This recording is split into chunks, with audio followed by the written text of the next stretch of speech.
এখন সংসদের চতুর্থ অধিবেশনের প্রথম বক্তব্য রাখবেন মিস্টার হারুন। মাননীয় সদস্য, আপনার সময় 6 মিনিট।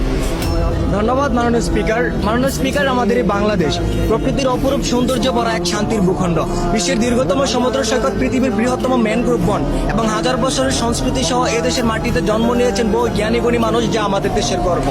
কিন্তু অত্যন্ত দুঃখের সাথে বলতে হয়, এই স্বাধীন সোনার দেশে আইনের অবহেলা থাকার কারণে আজ সাধারণ জনগণ ভালো নেই। মাননীয় স্পিকার, আজ আমি এদেশের সাধারণ জনগণের দুঃখ কষ্টের কথা তুলে ধরতে চাই।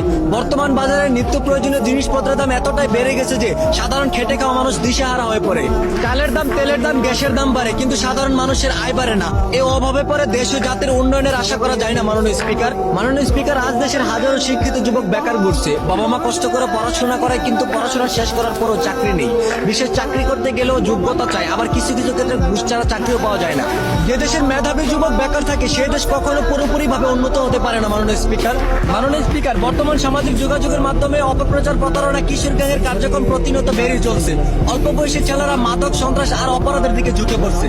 পরিবার, সমাজ, প্রশাসন সবাইকে একসাথে মিলে কাজ করতে হবে, নইলে ভবিষ্যৎ প্রজন্ম ধ্বংস হয়ে যাবে। মাননীয় স্পিকার, স্কুল কলেজ এমনকি মাদ্রাসা যাওয়ার কোথাও মেয়েদের রক্ষা নেই। ধর্ষণ, অবিচার, অলিখন প্রতিনিয়ত ঘটে যাওয়ার পরে এর কোনো প্রতিবাদ নেই। তবে আইন যদি সঠিক ও ন্যায় পথে চলতো, তাহলে দেশে এমন ঘটনা ঘটতো না। মাননীয় স্পিকার, আমরা সাধারণ মানুষ বড় বড় কথা বলতে চাই না, আমরা শুধু নিরাপদে থাকতে চাই, শান্তিতে চলতে চাই, ন্যায্য অধিকার নিয়ে মাথা উঁচু করে বাঁচতে চাই। পরিশেষে সরকারের কাছে একটাই আবেদন, দুর্নীতি বন্ধ করুন, দ্রব্যমূল্য নিয়ন্ত্রণ করুন, বেকারদের কর্মসংস্থান তৈরি করুন, সাধারণ মানুষের নিরাপত্তা নিশ্চিত করুন। ধন্যবাদ মাননীয় স্পিকার।